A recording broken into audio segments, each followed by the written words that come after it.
Professor Yunus চূড়ান্ত সফলতার দ্বার প্রান্তে। শেখ হাসিনাকে নিয়ে অকল্পনীয় সুখবরের ইঙ্গিত আমরা লক্ষ্য করছি। একটা খবর বিশ্লেষণ করব দর্শক। যে শর্তে হাসিনাকে ফেরত দেবে ভারত, এর মানে ভারতের নানান মহল থেকে এটা উঠে আসছে যে হাসিনাকে ভারত ফেরত দিতে পারে। বাংলা এডিশন মাত্র কয়েকদিনে হয়ে উঠেছে আগুন। সাংবাদিক ইলিয়াস হোসাইন এক সৃষ্টির আগুন আলো ছুঁড়ে মেরেছেন, আর সেই আগুনের সাথে যুক্ত হয়েছে কোটি কোটি তরুণের হৃদয়ে থাকা বিদ্রোহের আগুন। সেই আগুনের সাথে তরুণদের হৃদয়ের আগুন মিলে একটি বিস্ফোরণ ঘটেছে। মানুষ সব কিছু ছুঁড়ে ফেলেছে। বাংলা এডিশনের দর্শক হয়ে গিয়েছে এই বাংলাদেশের বিশেষত তরুণীরা, তরুণ সহ সকল মানুষজন। এই আইন উপদেষ্টাকে বলতেছি, আপনি 54 ধরতে পারেন, তাহলে আপনার এক্স ওয়াইফকে ধরেন না কেন? সে মৃত্যুদণ্ড ঘোষণা করতেছে আমাদের, আপনার কানে ঢোকে না? বেঈমান কোথাকার, হাতির রক্তের সাথে বেঈমানি করে আপনি 54 প্রয়োগ করে আবার সেই কি করতেছেন, দাড়ি টুপি আলাদা করতেছেন। আমার মাদ্রাসার ছাত্ররা কি ভুলে গেছেন যাত্রাবাড়িতে কিভাবে রক্ত দিয়েছে? এই রক্তের উপর বেঈমানি করতে আপনার লজ্জা লাগে না? লজ্জা লাগে না আপনার? নভেম্বরে সমাজ মাধ্যমে তারেক লিখেছিলেন, এখনই দেশে ফেরার বিষয়ে সিদ্ধান্ত নেওয়ার সুযোগ তার জন্য অবারিত এবং একক নিয়ন্ত্রণাধীন না। অনেকেরই প্রশ্ন, দিন 15-18 মধ্যে কি এমন হইল যে তিনি দেশে ফেরার ঘোষণা করলেন? বাস্তব হইল, মানে এখানে করছে কেন দেশে ফেরার ঘোষণা করলেন, এটা করছে এখানে। বাস্তব হইল নয়াদিল্লির সমর্থন অনেকটাই নিশ্চিত করে ফেলেছেন বিএনপির ভারপ্রাপ্ত চেয়ারম্যান। হাদিরও সেলাই কইরা ছাইরা দিছিল, কিন্তু বাঁচে নাই। হাদি ছিল গিনিপিক। মানে ওনার বলার উদ্দেশ্যটা কি আপনি এমন বুঝা নিয়েন একটু, যে তুষার, যে আব্দুল্লাহ নূর তুষার, উনি নিজেই বিব্রত হয়ে গেছে উনার কথা শুনা। ডক্টর ইউনূসের নেতৃত্বে বাংলাদেশের ইতিহাসে বিরল ঘটনা ঘটে গেছে। একই দিনে কি ঘটেছে দর্শক দেখেন, কত বড় ঘটনা এটা। সামনে আরো বড় কিছুর আলামত, যে হাদি হত্যার বিচার আগামী 90 দিনের ভিতরে হবে, অথচ তিনি চেয়ারে আছেন আর মাত্র 1 মাস আগে। তিনি বিচারের প্রতিশ্রুতি দিচ্ছেন আগামী 90 দিন। আপনি চিন্তা করতে পারতেছেন কতটা অপদার্থ হলে, কতটা রাম ছাগল কিসিম মানুষ দিয়ে আমাদের এই ডিপার্টমেন্ট গুলো চালানোর ফলে আমাদের কি হচ্ছে, আমরা কোথায় যাচ্ছি। তবে শর্ত আছে, এবং যদি অমুকে বলে তমুকে বলে ইত্যাদি, একদম দিবে না, বিষয়টা কিন্তু এরকম নয়। একটু মিলিয়ে নেই যে এর আগে প্রেস সচিব বলেছেন যে গণহত্যাকারীদের প্রত্যাপন কামালকে দিয়ে শুরু হবে, মানে আসাদুজ্জামান খান কামালকে ফেরত দিবে, এই বিষয়ে সরকার যথেষ্ট কনফিডেন্ট। এখন আবার হাসিনাকে ফেরত দিতে পারে কন্ডিশনালি, সেই আভাস আমরা পাচ্ছি। তার আগে বলেনি যদি এটা সম্ভব হয় হাসিনাকে বা কয়েকজনকে ফিরিয়ে আনা, কামাল, ওবায়দুল কাদের, কয়েকজনকে, সবাইকে আনার দরকার নেই। এটা ইউনূসের জীবনের সবচেয়ে বড় সফলতা হবে। ইউনূস কি নোবেল প্রাইজ পেয়েছেন আর কিসের বাংলাদেশের বিপ্লব পরবর্তী অন্তর্বর্তীকালীন সরকারের প্রধান উপদেষ্টা হয়েছে এবং নানা সংস্কার করেছেন, নতুন বাংলাদেশের ভিত্তিপ্রস্তর, জুলাই সনদ, জুলাই ঘোষণাপত্র, অনেক কিছুই তো করেছেন, গণভোটেরও ব্যবস্থা করছেন, সব বাধা বিপত্তি অতিক্রম করে একটা নির্বাচনের দিকেও যাচ্ছেন। সব সফলতাকে ছাপিয়ে ইউনূসের জীবনের শ্রেষ্ঠ নোবেল প্রাইজের চাইতে বড় সফলতা হবে হাসিনাকে যদি ফেরত আনতে পারি। এটা তাহলে এখন যে আলামতগুলো আমরা দেখছি যে একদম অসম্ভব নয়, কারণ 2-2-4 মিলে যাচ্ছে। দেখেন, একদিকে বাংলাদেশ সরকার কিন্তু ভারতের সাথে চোখে চোখ রেখে কথা বলছে, তাদেরকে কোনো ছাড় দিচ্ছে না। একই দিনে পাল্টাপাল্টি তলব করা অ্যাম্বাসেডরকে, হাই কমিশনারকে ভারত তলব করে, বাংলাদেশে তলব করে, চা খাওয়ার নামে তলব, কত কিছু সমান সমান টিট ফর ট্যাট। এবং ভিসা, ভারতীয়দের ভিসা দেওয়া বন্ধ করে দিয়েছে বাংলাদেশ বিভিন্ন জায়গায়। এটা কূটনৈতিক সম্পর্ক স্থগিত করার সামিল, কারণ ভিসা বন্ধ থাকলে তো আর কোনো কূটনৈতিক সম্পর্কই নেই। সব সম্পর্কের মূল ভিত্তি তো ভিসা। আপনি ব্যবসা করবেন, আগে তো ভিসা লাগবে। সে ভিসা সেন্টার বন্ধ করে দিয়েছে এবং বাংলাদেশ সরকার স্পষ্ট করে বলেছে ভারত সরকার মিথ্যা কথা বলছে। বাংলাদেশ সরকার স্পষ্ট করে বলেছে যে সরকারের প্ররোচনা ছাড়া, সরকারের অনুমতি বা তাদের সমর্থন ছাড়া ভারতীয় হিন্দুত্ববাদী উগ্র সন্ত্রাসীরা বাংলাদেশ হাই কমিশনে ভিসা সেন্টারে হামলা করতে পারে না। এই অভিযোগ বাংলাদেশ সরকার করছে, মোদীকে কাঠগড়ায় দাঁড় করাচ্ছে। এবং এটা চলতে থাকলে কূটনৈতিক সম্পর্ক সীমিত করার হুমকি দিয়েছে ইউনূস সরকার। একদিকে এই ঘটনা টের পেয়ে রাশিয়া বলছে যে সব ঠিক করে ফেলেন, নইলে কিন্তু সামনে বিপদ আছে, ইউক্রেনের মতো আবার হইয়েন না। এর মানে অনেক লার্জ স্কেলে ঘটনা ঘটছে। এই ঘটনা এটা কারোর জন্য সুখকর নয়। কূটনৈতিক সম্পর্ক ছিল এটা, আমরা ভারতের আধিপত্য এটাকে শূন্যের কোঠায় নামিয়ে আনার জন্য বলছি, কিন্তু ওভারঅল ইন্টারেস্ট বিবেচনায় কারোর জন্য এটা সুখকর নয়। বাংলাদেশের চেয়ে ক্ষতি বেশি ভারতের, কারণ ভারতের উপর আমরা ডিপেন্ডেন্ট না। এবং বাংলাদেশের কাছে ভারতের বিকল্প আছে চীন। যেই চীন কৃত্রিম চাঁদ তৈরি করতে পারে, ওরা কৃত্রিম ভারত তৈরি করে আমাদেরকে নানানভাবে সহযোগিতা করতে পারে, এবং চীন রেডি। আর এদিকে দেখেছেন না, পাকিস্তান বলছে যে তাদের মিসাইল রেডি ভারত বাড়াবাড়ি করলে। বাংলাদেশ এক্ষেত্রে অতটা চিন্তিত হওয়ার কথা না, কিন্তু ওভারঅল বাংলাদেশের ইন্টারেস্টের জন্য সঙ্গতিপূর্ণ নয়। কিন্তু ভারত বেশি চিন্তিত। ভারতের অনেক ব্যবসা বাণিজ্য আছে, যেটা অনেক প্রোডাক্ট আছে, বাংলাদেশ না কিনলে ওরা মাঠে মারা যাবে। অনেক ব্যবসায়ীদের পেঁয়াজ, আলু, চাল, নানান কিছু আছে যে বাংলাদেশে বেচতে না পারলে ওদের কৃষকরা আত্মহত্যা করবে। শুধু কৃষি পণ্য না, অনেক কিছু আছে, মেডিকেল ট্যুরিজম থেকে শুরু করে অনেক কিছু, পুরোটাই বাংলাদেশের উপর ডিপেন্ড করে। আমি তো ভারতে গিয়েছি, দেখেছি বিভিন্ন রাজ্যে বাংলাদেশি লোক যদি সেখানে না থাকে, এখন আওয়ামী লীগের লোকজন, তাদের তো আর পকেটে টাকা নাই, বাংলাদেশ থেকে যদি টাকা নিয়ে যেতে পারতো একটা বিষয় ছিল। এই জন্য ভারতের জন্য এটা বেশি চিন্তার, সিরিয়াস। বাংলাদেশের সাথে কূটনৈতিক সম্পর্ক ছিন্ন হলে ভারতের ক্ষতি বেশি, এবং আন্তর্জাতিক অঙ্গনেও ভারত বেকায়দায় পড়বে। অভিযোগটা কি হবে যে ভারত ভিয়েনা কনভেনশন মানছে না, তারা বাংলাদেশি কূটনৈতিক মিশনের উপর হামলা করেছে, সরকার সেই সুযোগ দিয়েছে, যার ফলে বাংলাদেশ কূটনৈতিক সম্পর্ক ছিন্ন করেছে। কেন ছিন্ন করেছে? মানবতা বিরোধী অপরাধে দণ্ডিত অপরাধীকে প্রকাশ্যে ভারত আশ্রয় দিয়েছে এবং ভারতে বসে সরাসরি বাংলাদেশের স্বাধীনতা সার্বভৌমত্ব বিরোধী কাজ করার সুযোগ দিয়েছে, যার ফলে ভারতের সাথে কূটনৈতিক সম্পর্ক ছিন্ন। শরীফ ওসমান হাদির এই বিষয়টাও সামনে আনতে পারে। দেখেন, জাতিসংঘের মহাসচিব যে বিষয়ে কথা বলেছে ওসমান হাদির বিষয়ে, যুক্তরাজ্য সবাই বলেছে। এইসব বিষয় সামনে এনে যদি কূটনৈতিক সম্পর্ক ছিন্ন করে, ভারত কঠিন বেকায়দায় পড়বে। আর বাংলাদেশের সাথে এখন পাকিস্তান, চীন আরো অনেকে আছে। আর ইউনুস ক্ষমতা, ইউনুস কি করতে পারেন সেটা তো ভারত জানে। তো এই জায়গায় ভারত বাঁচতে, আবার ভারত এমনি চূড়ান্ত বেকায়দায় পড়ার মুহূর্তে আছে, বিশেষ করে ট্রান্সন্যাশনাল গুম কেসে, কয়েকটা শুক্রঞ্জন বাড়ি গুম কেস, সালাউদ্দিন গুম কেসে ও রাষ্ট্র হিসেবে ভারত ফেসে যেতে পারে, সে পর্যায়ে আসছে। কারণ এই ট্রান্সন্যাশনাল গুম এটা ভারতের রয়ের সরাসরি সাউথ ব্লকের কনসেন্সার হয়নি, এবং সালাউদ্দিন যেভাবে থেকেছে শিলংয়ে, এটা সরাসরি ভারত সরকার পৃষ্ঠপোষকতায়। এছাড়া বাংলাদেশের সেনাবাহিনী হত্যা করেছে ভারতের লোকজন এসে, ভারতের রাষ্ট্রীয় মদদে। এটা মোটামুটি অলরেডি প্রমাণিত হয়েছে। এইসব পয়েন্টে তো ভারত কঠিন বেকায়দায় আছে। তো এগুলো যদি ইউনুস যথাযথভাবে কাজে লাগাতে পারে, হাসিনাকে ফেরত দিতে বাধ্য হতে পারে, শর্ত দিতে পারে, এবং সেটা হাসিনাকে এভাবে ফেরত আনতে পারলে এটা হবে ইউনুসের জীবনের সবচেয়ে বড় সফলতা। তখন মানুষ হয়তো মিছিল করবে যে স্যার নির্বাচন দরকার নেই, আপনি হাসিনাকে এনে দিয়েছেন, এখন ফাঁসি দেন, তারপর আপনি থাকে যতদিন আছেন। এটা আবেগ, আমি বলছি না যে এটা হওয়া উচিত বা হবে। আর এই সম্মান ইউনুস পাবে, এবং নোবেল পুরস্কারও পেয়ে যেতে পারেন, বলা যায় না। আবারও শান্তিতে নোবেল পুরস্কার পেতে পারেন যদি হাসিনাকে এনে ফাঁসি দেওয়া যায়, যদিও নোবেল কমিটি ফাঁসির পক্ষে না। হাসিনাকে আনতে পারাটা হচ্ছে বল, তাকে ফাঁসি দেওয়া হোক বা না হোক। তো এখানে এখানে যে কথাটা বলা হচ্ছে যে যুক্তরাষ্ট্র বললে মোদি ফেরত দিতে পারে, তো এক্ষেত্রে যুক্তরাষ্ট্র বলতে পারে, ইউনুসের কূটনৈতিক দক্ষতার কারণে যুক্তরাষ্ট্র ভারতকে বলে দিতে পারে যে হাসিনাকে, কামালকে ফেরত দেন। শর্ত কি? আন্তর্জাতিক মানের বিচার করতে হবে, বিদেশি আইনজীবী নিয়োগের সুযোগ দিতে হবে তাদের পক্ষে, এবং ফাঁসি দেওয়া যাবে না, মৃত্যুদণ্ড দেওয়া যাবে না, আন্তর্জাতিক মানের বিচার নিশ্চিত করে অন্য দণ্ড দেন। এইসব কন্ডিশন দিয়ে হাসিনাকে বা কামালকে বা আরো যারা আছে তাদেরকে এইসব কন্ডিশনে যুক্তরাষ্ট্রের মধ্যস্থতায় ভারত ফেরত দিলেও দিতে পারে, এটা সম্ভব নয়। আর ইউনুস এতেই ফাঁসি না দেওয়ার প্রতিশ্রুতি দিয়ে হলেও আনতে রাজি হতে পারেন, কারণ পশ্চিমা দেশগুলো জাতিসংঘের কেউ মৃত্যুদণ্ডের পক্ষে নাই, এবং আন্তর্জাতিক মানের বিচারের কথা বলছে, এই জন্য বিদেশি আইনজীবী আনার বিষয় থাকতে পারে। কিন্তু এখানে মূল বিষয় হচ্ছে তাদেরকে আনা যাচ্ছে কিনা। আনতে পারলেই এটা ইউনুসের সফলতা হবে।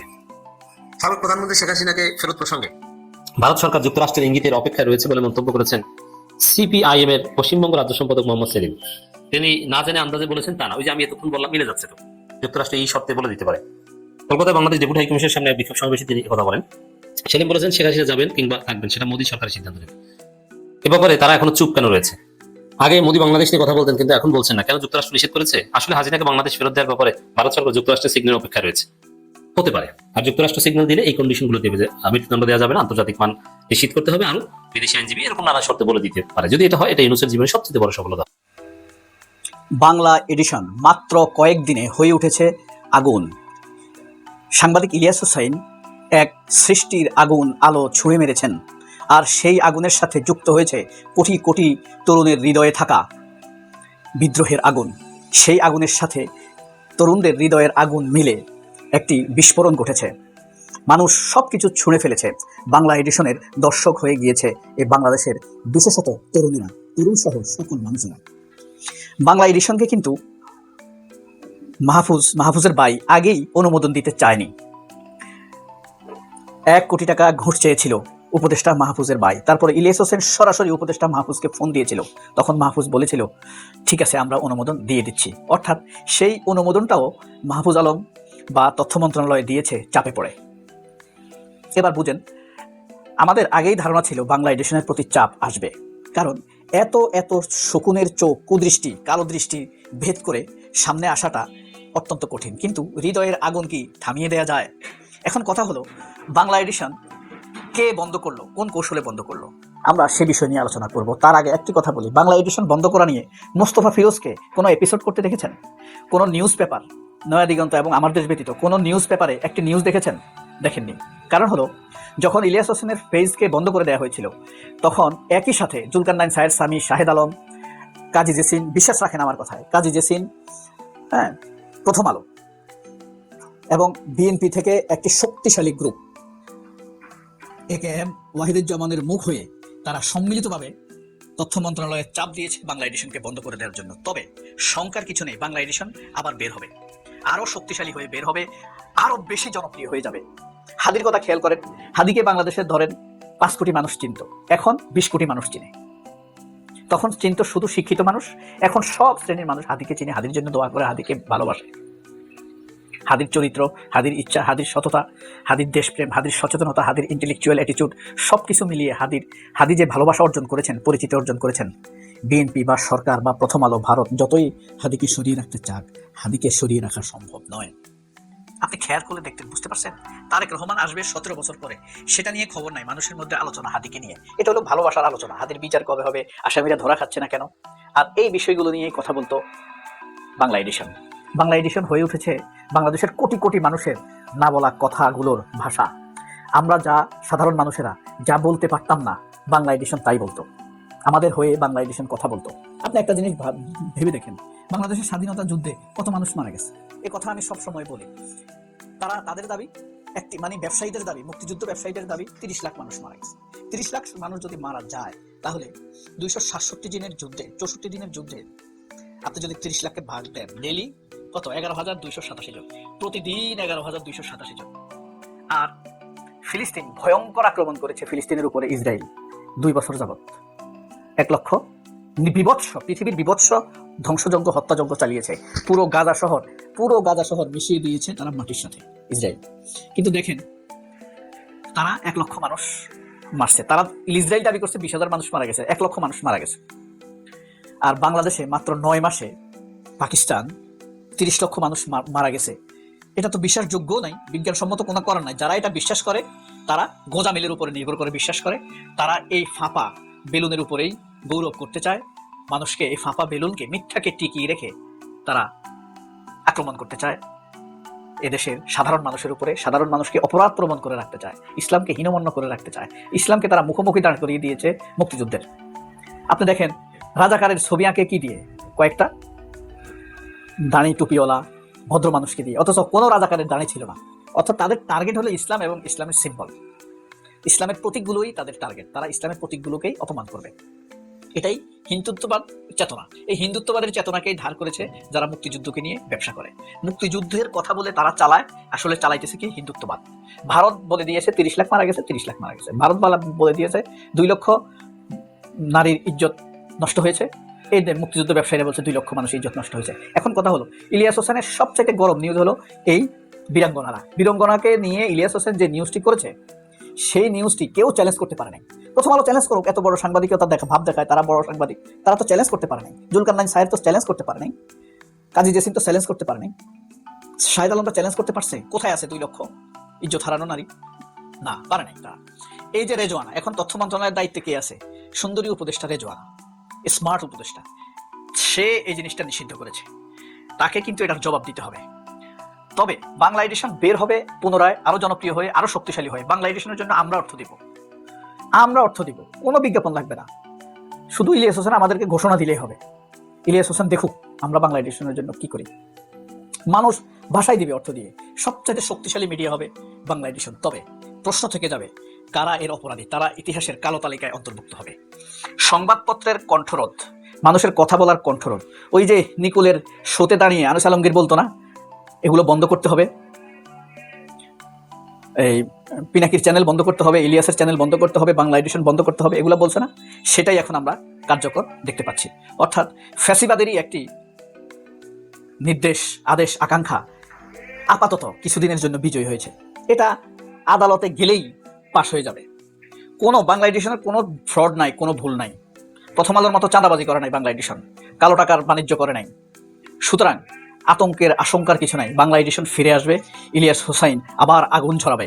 এটা ইলিয়াস হোসাইনের আগুন নয়, এই আগুনের সাথে যুক্ত হয়েছে কোটি কোটি তরুণের হৃদয়ের আগুন, বিপ্লবের হৃদয়ের আগুন। বাংলাদেশের বিপ্লবের 24শে জুলাইয়ের সবচাইতে শক্তিশালী ভোকালের একটি হলো বাংলা এডিশন, আমার দেশ, নয়া দিগন্ত, এরা। আর সবাই এখনো বিপ্লব বিরোধী। আপনারা চোখ বুলালেই দেখতে পাবেন টকশোতে কি আলোচনা হয়, কি খবর হয়, তারা কালের কণ্ঠ, মালের কণ্ঠ, সমকাম এরা কি করে এটা আমরা স্পষ্ট বুঝতে পারবো। তবে রিজওয়ানাকে, মাহফুজকে তাই দিতেই হবে। আল্লাহ হাফেজ, আসসালামু আলাইকুম। হাদি একটা গিনিপিক ছিল। হায় রে দুনিয়া কিসেরও লাগিয়া এত যত্নে বানাইয়াছেন সাই। এই দুনিয়া খুব আজব একটা জায়গা। এমন একজন মানুষ বলছে যে সাধারণ কেউ হয়তো মাথায় নিতাম না। নীলুফার মনি, আব্দুল্লাহ তুষার নূর, না আব্দুল্লাহ নূর তুষার, ওনার একটা অনুষ্ঠানে আসছিল। ওই অনুষ্ঠানে এসে উনি বলতেছে, ডাক্তাররা যেমন ওই যে তেলে পোকা ধইরা ওইটা অপারেশন করে আবার সেলাই করে ছাইরা দেয়, ব্যাং যেমন অপারেশন করে ছাইরা দেয়, তেমনি বিজ্ঞানীরাও বুঝছেন, আবার ডাক্তাররাও ওই গিনিপিক নিয়ে অনেক রকম গবেষণা করে। সেলাই করে ছাইরা দিলে আবার চলাফেরা করতে পারে। হাদিরও সেলাই করে ছাইরা দিছিল, কিন্তু বাঁচে নাই। হাদি ছিল গিনিপিক। মানে ওনার বলার উদ্দেশ্যটা কি আপনি এমন বুঝা নিয়েন একটু, যে তুষার, যে আব্দুল্লাহ নূর তুষার, উনি নিজেই বিব্রত হয়ে গেছে উনার কথা শুনা। উনি থামায় দিছে এবং কথাটা ঘুরাই দিছে। দেখেন উনি কি বুঝাইতে চাইল। ওনার মনের মধ্যে অনেক রকম প্রশ্ন। হাদি তো এমন কোনো বড় দলের নেতা না, এবং নিবন্ধনও নাই। ওই 5-6 জন 10 জন লোক ইয়া ঘুরে বেড়াইতো। কেউ ময়লা পানি গায়ে ফেলে দিলে বলতো যে ভাই গায়ে পানি ফেলেন আর যাই ফেলেন, ভোটটা দিয়েন। ওই হাদির জন্য, মানে ওই হাদি মারা যাওয়ার পর এত মানুষ কোত্থেকে আসলো, তার মানে এগুলা সব নীল নকশা করা। হ্যাঁ, মানে আমার মনে হয় উনি বুঝাইতে চাইছে যে হাদিকে যারা মারছে তারা নিজেরাই এটা একটা মেটিকুলাস ডিজাইনের মধ্যে দিয়ে নিয়ে আসছে, যে আমরা হাদিকে মারুম, তারপরে হাদিকে নিয়ে এমন একটা ব্যাপার তৈরি করুম সারা বাংলাদেশে দেখাই দেবো যে দেখো একজন হাদির জন্য কত লক্ষ হাদি সামনে চলে আসে। এরকম একটা ডিজাইন করা হয়েছে। ওই ডিজাইনের কারণেই এই আয়োজন, জানাজাতে এই আয়োজনটা হয়েছে। এগুলো সরাসরি উনি বলে নাই, ওনাকে বলতে দেয় নাই। তুষার নূর সাহেব, না আব্দুল্লাহ নূর তুষার সাহেব, ওনাকে থামায় দিছে। হ্যাঁ, যে না, মানে কথাটা ঘুরাই দিছে, নাহলে উনি আরো বলতো। প্রাণের মধ্যে ওনার অনেক কথা জমা রয়েছে, পাথর চাপা দিয়ে রাখছে। উনি হজমই করতে পারতেছে না যে হাদি রাস্তায় রাস্তায় ঘুরে বেড়াইতো, ওই হাদির জন্য কেন এত মানুষ হবে। দেখেন হাদি যেদিন মারা গেলেন, শাহাদাত বরণ করলেন, মারা গেলেন বলবো না, শাহাদাত বরণ করলেন সিঙ্গাপুরে, ঠিক তারপর দিনই কিন্তু নিয়ে আসা হয়েছে। এমন না যে 7 দিন পর আসে, 7 দিন লাশ হিমাঘরে রাইখা দিছিল, তারপরে লোকজন আয়োজন করছে, তারপরে এই আয়োজন হয়েছে জানাজাতে। যে রেকর্ডটা হয়েছে, ওই রেকর্ডটা কেন হইলো এটাই জ্বালা ওনাদের মনের মধ্যে, কেন এত মানুষ আসবে। হাদি শাহাদাত বরণ করার পরের দিনই কিন্তু আনা হয়েছে। আচ্ছা, আপনারা কি এমন কোনো দৃশ্য দেখছেন যে ট্রেনের ছাদে কইরা মানুষ আসতেছে ঢাকার দিকে, অথবা লঞ্চে কইরা মানুষ আসতেছে, বাসে কইরা আসতেছে, এরকম কোনো আয়োজন দেখছেন? বা এরকম কেউ কি ডাক দিছিল যে বাংলাদেশে সবাই চলে আসেন হাদির জানাজাতে? এরকম কোনো কথা কেউ বলছে? বলে নাই। ওইখানে যারা গেছে নিজের ইচ্ছাতেই গেছে। আমার তো মনে হয় ওইখানে যারা ছিল বাংলাদেশের অনেক জায়গা থেকেই গেছে, কিন্তু খুব অল্প সংখ্যক মানুষ। ওইখানে যারা গেছে ঢাকার কাছ থেকে গেছে, ঢাকার আশেপাশে যারা, তারাই বেশি ছিল। দেখেন এমন না যে ওইখানে বিএনপি পুরা ওনাদের দল বল নিয়ে গেছে, এমন না কিন্তু হয় নাই।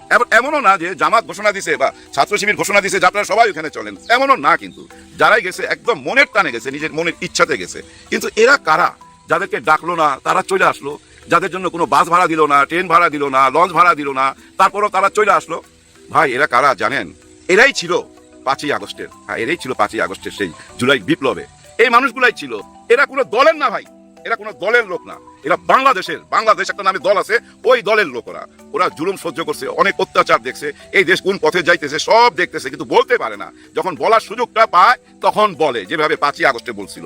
এই 5ই আগস্টে যারা ছিল রাস্তাতে, যারা ভাই এই যুদ্ধেতে অংশ নিছিল, যারা বুলেটের সামনে বুক পাইটা দিছিল, এরাই তারা, এরাই গেছিল হাদির জানাজায়, শহীদ হাদির জানাজায় এরাই ছিল। নীলুফার মনি আপা, আপনার বুঝার ক্ষমতা থাকা উচিত।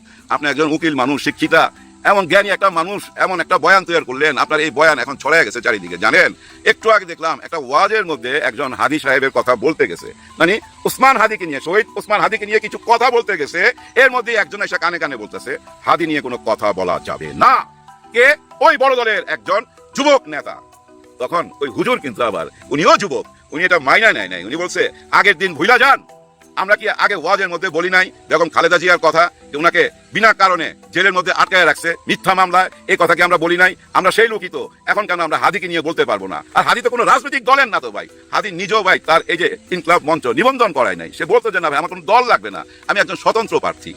হাদি যে আদর্শটা রাইখা যেতে চাইছিল সেটা কি ভাই? সহজ সরল, যে আপনারা নির্বাচন করতে যায় শত শত কোটি টাকা খরচ করেন, আবার সেই টাকাটা এই দেশের জনগণের পকেট থেকে আবার নিয়ে নেন কায়দা কইরা, নিয়ে বিদেশে বাড়ি ঘর বানান। আমি দেখাই দেবো কিভাবে নির্বাচন করতে হয় টাকা ছাড়া। দেখেন হাদির আদর্শ এখন কে ফলো করতেছে? আমাদের তাসলিম যারা। খুব ভালো লাগছে ভাই, খুব ভালো লাগছে। আমিও আমার শ্যালককে ঢাকায় ফোন করে বইলা দিছি ওই অ্যাকাউন্টে কিছু টাকা দিতে। হ্যাঁ, তাসলিম যার একটা অ্যাকাউন্ট দিছে, বিকাশ নাম্বারও দিছিল। আমি যখন ফলো করতেছিলাম তখন 11 ঘন্টা পার হয়েছে। আমি দেখছি 11 ঘন্টার মধ্যে প্রায় 36 লক্ষ টাকা, আরো বেশি হইতে পারে বা কম হইতে পারে, এরকম একটা অ্যামাউন্ট চলে আসছে 11 ঘন্টায়। তার মানে দেখছেন কি ভালোবাসা। কেন এই ভালোবাসা ভাই? মানুষ এখন এই সোশ্যাল মিডিয়ার মাধ্যমে না সবাই খবর সবাই রাখে। হ্যাঁ, এই যে মনিয়াপা, আপনিও একজন নারী, তসলিম যারাও একজন নারী, দেখেন উনি নির্বাচন করতেছে কি সুন্দরভাবে, কিভাবে বলছে যে আমি কেন অ্যাকাউন্ট করছি, কেন এই বিকাশ নাম্বার দিলাম, এগুলো সব স্বচ্ছতা থাকবে, আয়নার মতো পরিষ্কার থাকবে।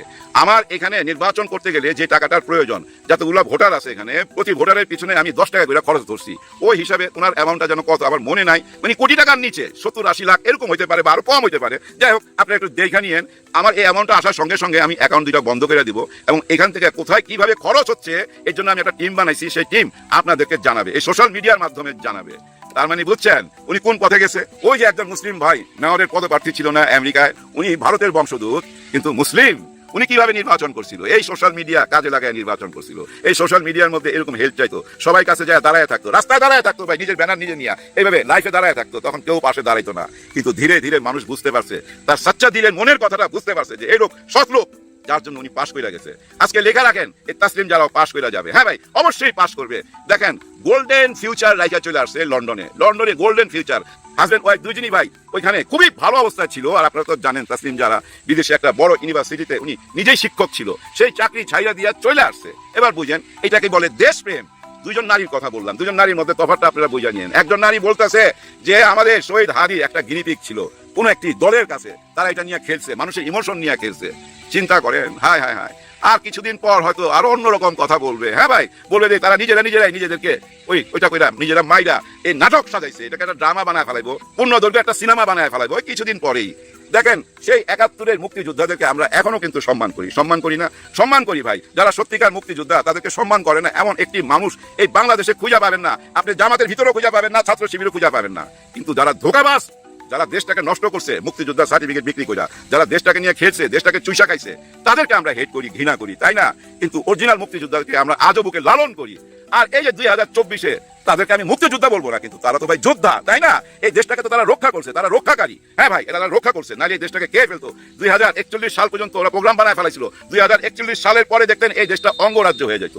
কেন এই কথাটা বললাম? দেখেন আমাদের দেশের একজন মানুষ মারা গেছে, আমাদের দেশের নাগরিক মারা গেছে, উনি সনাতন ধর্মের, ঠিক আছে? আমার এক ভাই মারা গেছে, কি কারণে মারা গেছে এটা তদন্ত করেন, আপনারা নিজেরাই জানতে পারবেন, বুঝতে পারবেন। ওনাদের দলেই ভাই ওনাদের সঙ্গে জড়িত, ওই ছেলেটা যে দলটা করতো ওই দলের সঙ্গে জড়িত, এবং ওই ছেলেটা আল্লাহ রসুলকে নিয়ে কটূক্তি করছে, কটূক্তি করতে যায় ও ধরা খাইছে, এবং ওই মব জাস্টিসে যেটা হয় ভাই তাকে মাইরা। এটা খুবই দুঃখজনক কথা, খুবই ঘৃণিত একটা কাজ, কেউ মানবে না। কিন্তু এই কাজটা কারা করলো এটা তো তদন্ত করে বাইর করতে হবে। ওই ময়মনসিংহের ওই একটা ঘটনা, এটা দুঃখজনক ঘটনা, এরকম ঘটনা কেউ চায় না, কেউ কামনা করে না, হইটা গেছে। কিন্তু ওইটা নিয়ে কি ধরনের রাজনীতি মনে হইতেছে কি জানেন? বাংলাদেশে হামলা করবে মনে হচ্ছে না, যুদ্ধ লাগে। অনেকে তো ভাই মিডিয়াতে এসে বলতেছে ভারত বাংলাদেশকে আক্রমণ করবে, আমার ঘোড়ার ডিম করবে। বাংলাদেশের পাশে কারা আছে দেখেন নাই? এর মধ্যে পাকিস্তানি একজন ছাত্র নেতা কি বাণীটা দিছে, কিভাবে গর্জন করে উঠছে যে বাংলাদেশের দিকে কেউ যদি হাত বাড়াবে, কেউ যদি লাল চোখ করে তাকাবে, তাকে আমরা শেষ করে দেবো, ধ্বংস করে দেবো। দেখেন বাংলাদেশের পাশে শুধু পাকিস্তান না, তুরস্ক আছে, 2 হাত বাড়াই দিয়ে রাখছে, চীন আছে, 2 হাত বাড়াই দিয়ে রাখছে, আরো কে আছে জানেন? সৌদি আরব। হ্যাঁ ভাই, পাকিস্তান আর সৌদি আরবের একটা বুঝছেন চুক্তিপত্র আছে, তাদের মধ্যে গভীর বন্ধুত্ব আছে, যার জন্য সৌদি আরব আমাদের পাশে আছে। ওরা তো জানে ভাই এখানে আক্রমণ করলে কি হবে, এরকম কোনো কিছু হবে না। এগুলো বাক যুদ্ধ চলতেছে, বিভিন্ন রকম কন্টেন্ট তৈরি হইতেছে, কেউ ঘাবড়াইবেন না। ওরা কোনোদিনই বাংলাদেশে এখন আর আক্রমণ করতে পারবে না। ওরাও বুঝে ভাই, টোটাল দেশের সবাই বুঝে, যারা বুদ্ধিমান তারা বুঝতে পারে ভাই দেশ ছোট হইলে কি হবে, হাত অনেক লম্বা, ওইটা মাথায় রাখতে হবে। দেশ আগের অবস্থায় নাই। ডক্টর ইউনূসের নেতৃত্বে বাংলাদেশের ইতিহাসে বিরল ঘটনা ঘটে গেছে। একই দিনে কি ঘটেছে দর্শক দেখেন, কত বড় ঘটনা এটা। সামনে আরো বড় কিছুর আলামত। প্রথম আলো রিপোর্ট, বাংলাদেশ ভারত সম্পর্ক একই দিনে পাল্টাপাল্টি হাই কমিশনার তলবের ঘটনা, এটাই প্রথম। এর মানে ইতিহাসে এই ঘটনা ঘটেনি। মানে ভারতের সাথে ইউনূসের নেতৃত্বে বাংলাদেশ এখন চোখে চোখ রেখে কথা বলছে। ভারত বাংলাদেশের আন্দোলনকারীদের উগ্রবাদী সন্ত্রাসী বলে, বাংলাদেশও তাদের আন্দোলনকারীদের উগ্রবাদী হিন্দুত্ববাদী সন্ত্রাসী বলে অফিসিয়ালি। ভারত বাংলাদেশের হাই কমিশনারকে ডেকে তলব করে ব্যাখ্যা যায়, বাংলাদেশও তাদের হাই কমিশনারকে ডেকে তলব করে ব্যাখ্যা যায়। ভারত তাদের ভিসা সেন্টার বন্ধ করে, বাংলাদেশও তাদের ভিসা সেন্টার বন্ধ করে। ইতিহাসে এই প্রথম। 71 সালের পর, এমনকি জিয়াউর রহমানের আমলেও বাংলাদেশ স্বাধীনভাবে কথা বলা শিখেছে জিয়াউর রহমানের আমলে ভারতের বিরুদ্ধে। জিয়াউর রহমান ভারতকে শিক্ষা দিতে পাকিস্তানপন্থী বড় বড় সাজাপ্রাপ্ত রাজাকারদের মুক্তি দিয়ে বিএনপিতে বিএনপি নেতৃত্ব দিয়েছিলেন, প্রধানমন্ত্রী বানিয়েছেন, মন্ত্রী বানিয়েছেন, প্রচন্ড ভারত বিরোধী এবং পাকিস্তানপন্থী। যদিও বাংলাদেশ স্বাধীন হওয়ার পর কেউ আর পাকিস্তান বন্ধু ছিল না, কিন্তু ভারত বিরোধী ছিল, এটা তো ঠিক। কেন জিয়াউর রহমান একজন মুক্তিযুদ্ধ হয়ে রাজাকারদের মাধ্যমে বিএনপি দল সাজিয়েছেন? কারণ ভারতকে শায়েস্তা করার জন্য, শিক্ষা দেওয়ার জন্য, বার্তা দেওয়ার জন্য। সেই ভারতের সাথে জিয়াউর রহমানের আমলেও এরকম পাল্টাপাল্টি তলব, এরকম চোখে চোখ রেখে সমান গুরুত্ব নিয়ে কথা বলা, প্রয়োজনে কূটনৈতিক সম্পর্ক সীমিত করার হুমকি দেওয়া, এটা বাংলাদেশে কখনো ঘটেনি, 54 বছরে কখনো ঘটেনি। দিস ইজ ফার্স্ট টাইম ঘটছে। একই দিনে পাল্টাপাল্টি হাইকমিশনের তলবের ঘটনা এই প্রথম। এবং ভাষার ব্যবহার এবং সরাসরি বাংলাদেশ বলছে যে এটা সরকারের ইচ্ছা ছাড়া বাংলাদেশের হাইকমিশনারকে ঘিরে যে তাণ্ডব হিন্দুত্ববাদী সন্ত্রাসীদের, এটা ঘটতে পারে না। এবং ভারতের ব্যাখ্যাকে সরাসরি ছুঁড়ে ফেলে দিয়ে বলছে এই ব্যাখ্যা গ্রহণ করছি না, এটা মিথ্যা কথা। This is first time. তবে ইউনূসের বাংলাদেশে আমরা অনেক ব্যর্থতা দেখি, কিন্তু তার মধ্যেও যে বাংলাদেশ যে স্বাধীন দেশ হিসেবে কোমর সোজা করে দাঁড়াতে পেরেছে, এটাও দেখা দরকার। হ্যাঁ, প্রয়োজনে কূটনৈতিক সম্পর্ক ছিন্ন করার ঘোষণা আসতে পারে, সময় শেষ হয়ে যায়নি। ডক্টর খলিলুর রহমান যদি স্বরাষ্ট্র উপদেষ্টা আসলে হতে পারেন, দেখবেন অ্যাকশন কত প্রকার ও কি কি, just wait and see. Action দেখাবে খলিলুর রহমান। দর্শক, আমরা এই নিউজটা বিশ্লেষণ করব। দিল্লি, কলকাতা ও মুম্বাই বাংলাদেশের মিশন অভিমুখে আটক বিক্ষোভ করেছে, এবং ওই বিক্ষোভ থেকে 2-1 জনকে ভারত সরকার আটকও করেছে। তারপর বাংলাদেশ সরকার বলছে যে আপনাদের নির্লিপ্ততা আছে, আপনাদের আইন শৃঙ্খলা রক্ষাকারী বাহিনী অসহায়ের মতো দাঁড়িয়ে থাকে, সে ভূমিকা নেয় না, আপনাদের সমর্থন ছাড়া এই ধরনের আমরা তো ঘটার কথা না, এসব সুরক্ষিত ডিপ্লোম্যাটিক জন্য তো এই সন্ত্রাসীরা যেতে পারার কথা না, এইভাবে কথা বলছে। বিক্ষোভের আয়োজক বিএসপি সহ বিভিন্ন হিন্দুত্ববাদী সংগঠন। কিন্তু দুঃখজনক বিষয়, বিএসপি মানে বিশ্ব হিন্দু পরিষদ, এই বিশ্ব হিন্দু পরিষদের বাংলাদেশ চ্যাপ্টারের মহাসচিবকে বিএনপি নমিনেশন দিয়েছে। বিএনপি মহাসচিব মির্জা ফখরুল ইসলাম আলমগীরের কাছে এই বিষয়ে ব্যাখ্যা চেয়েছে সাংবাদিকরা। তারা বলছে যে পরে ব্যাখ্যা দেওয়া হবে, বিশ্লেষণ দেওয়া হবে, দলের বিশ্লেষণ। হিসাব মিলছে, এর মানে সরাসরি বলেছে যে আমাদের কিছু প্রার্থীকে নমিনেশন দাও। এ কারণে সাবেক আওয়ামী লীগ নেতা, বিশ্ব হিন্দু পরিষদের বাংলাদেশ চ্যাপ্টার মহাসচিব, যারা সরাসরি বাংলাদেশ হাই কমিশনে হামলা করে, সন্ত্রাসী কার্যক্রম চালায় ভারতে, যাদেরকে ভারত সরকারও লোক দেখানো হলো গ্রেপ্তার করে, তাদেরকে বিএনপি নমিনেশন দেয়। হিসাব মিলছে, বিএনপি যে ভারতের দালাল, কোনো সন্দেহ সংশয় আছে? কোন দুঃখে সাবেক আওয়ামী লীগ নেতা, বিশ্ব হিন্দু পরিষদের মধ্যে একটা উগ্র হিন্দুত্ববাদী জঙ্গি সংগঠন নেতাকে বিএনপি নমিনেশন দেবে? তাহলে বিএনপি জঙ্গিদের নমিনেশন দেয়। কোন মাপের জঙ্গি? যে জঙ্গিকে ইউনূস সরকার এসে গ্রেপ্তার করেছিল, সেই জঙ্গি মুক্তি পাওয়ার পর বিএনপি নমিনেশন পায়। বিএনপি কি ক্লিয়ার? এইভাবে ইউনূস সরকার যাদেরকে গ্রেপ্তার করেছে তাদেরকে বিএনপি আইনজীবীরা দ্রুত জামিন করিয়ে দিয়েছে, তারপর ওসমান হাদিকে গুলি করে হত্যা করেছে। তো দর্শক, বাংলাদেশ ও ভারতের মধ্যে সাম্প্রতিক উত্তেজনা টানা 4th দিনের মতো গত মঙ্গলবারও অব্যাহত ছিল। বুধবার আমি আলোচনা করছি, এখনো চলছে, এবং অনেক বিদেশি রাষ্ট্র তারা বলছে যে আপনারা পরিস্থিতি শান্ত করেন। এবার এই যে ভারতের সাথে একটা উত্তপ্ত পরিস্থিতি তৈরি করার মতো, এটা বাংলাদেশ কোনো অনেক যে আচরণ করছে, বাংলাদেশ জাস্ট মাথা উঁচু করে সার্বভৌম দেশ হিসাবে দাঁড়াচ্ছে। এটা বাংলাদেশ 54 বছর কখনো পারেনি। এই যে উত্তপ্ত পরিস্থিতি হয় কি? দুর্বল এবং সকলের সাথে উত্তপ্ত পরিস্থিতি হয়, সমানে সমান, শেয়ানে উত্তপ্ত পরিস্থিতি হয়, বাঘে বাঘে লড়াই হয়। ভারত বাঘ হলে বাংলাদেশও বাঘ, ভারত সিংহ হলো বাংলাদেশও সিংহ। যে এতদিন আমরা মনে করতাম যে ওরা স্বামী আমরা স্ত্রী, এটা সরাসরি হাসিনা সরকারের ঘোষণা। আর এখন ওরা স্বামী হলে আমরাও স্বামী, আমরা কারো সাবঅর্ডিনেট নয়। এটা ইউনূস সরকার আমলে এই স্বাধীন বাংলাদেশের একটা চিত্র ফুটে উঠেছে। এরপরে যাই হোক না কেন, অ্যাটলিস্ট এই পর্যায়ে ইউনূস সরকার আমলে আসতে পেরেছে। 54 বছরে এতটুকু সার্বভৌমত্ব চর্চা আমরা করতে পারি, বা সবসময় ভারতের সাবঅর্ডিনেট ছিলাম। দিনের শুরুতে ঢাকায় ভারতের হাইকমিশনার প্রণয় বর্মাকে পররাষ্ট্র মন্ত্রণালয়ে তলব করা হয়।